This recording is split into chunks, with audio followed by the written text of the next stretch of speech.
อันนี้อยู่วัดป่า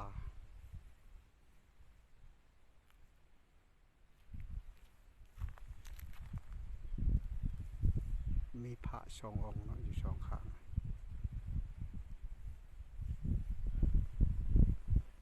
ทางขึ้นไปหาถ้ำพระ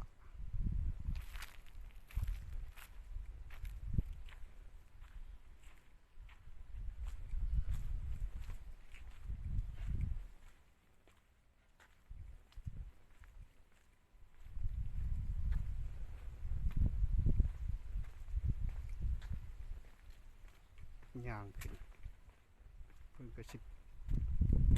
เป็นผักปูชิมังเรียบร้อยเนาะ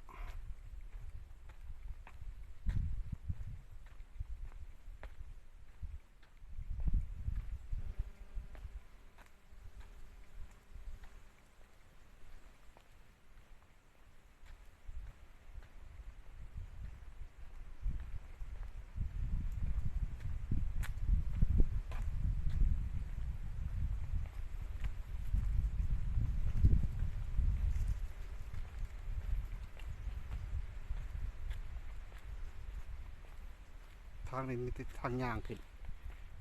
รถจักรก็สิไปบ่ได้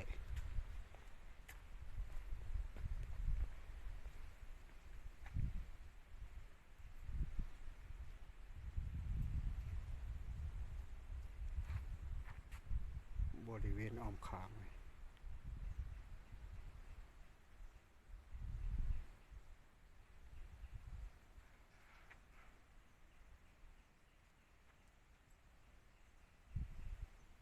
ทางเขาย่างขึ้นมาทะวนเนาะ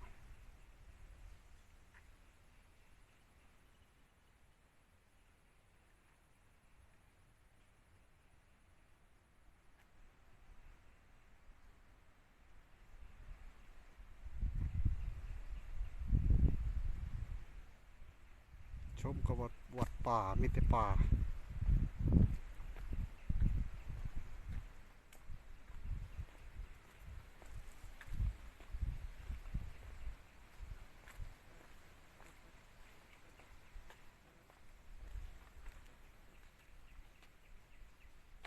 หน้าหอนี่นั่นหินเป็นกาวหัวใจแล้วก็มีพระอยู่นี่เลยกาวหัวใจหินกาวหัวใจ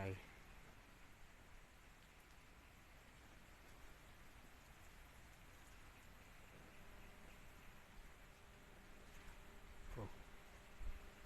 ย่างขึ้นไปพูดอีก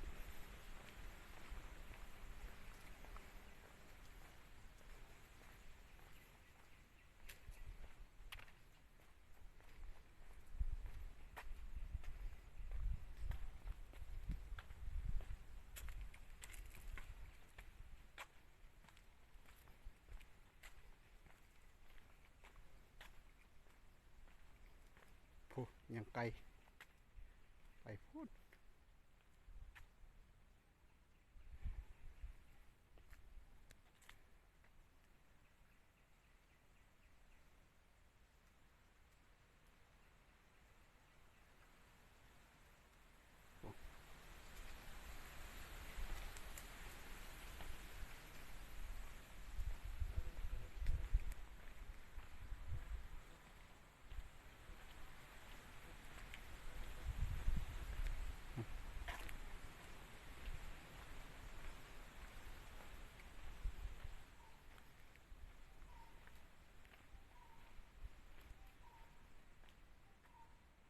หอดห้อยพระบาททำพระห้อยพระบาท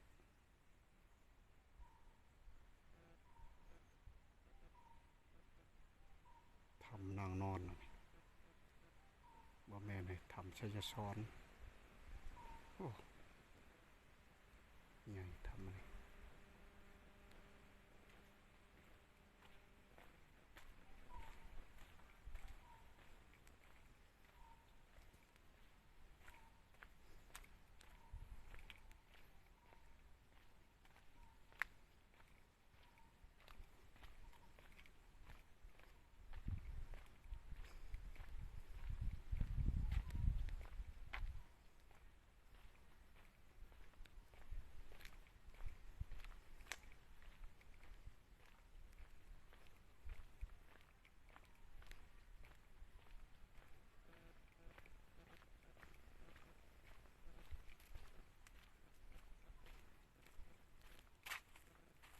ยังขึ้นผู้ขึ้นอีกพักนะก็ชิประมาณนี้เนาะ